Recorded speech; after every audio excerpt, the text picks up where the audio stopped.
Hello everyone, welcome back into this channel, and today I want to share the tutorial how to save a sound or a music on TikTok for us to use later. So first thing we're gonna do is open this application.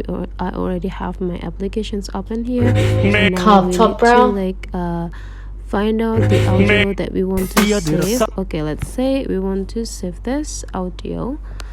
Just click this symbol of the audio or the music, and after that you can just click this ribbon button, add to favorites, and now this audio is already saved on your profile.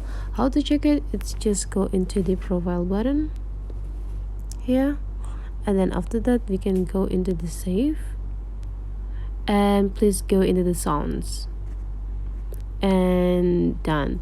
Your audio or your music that you saved before is already saved on your profile.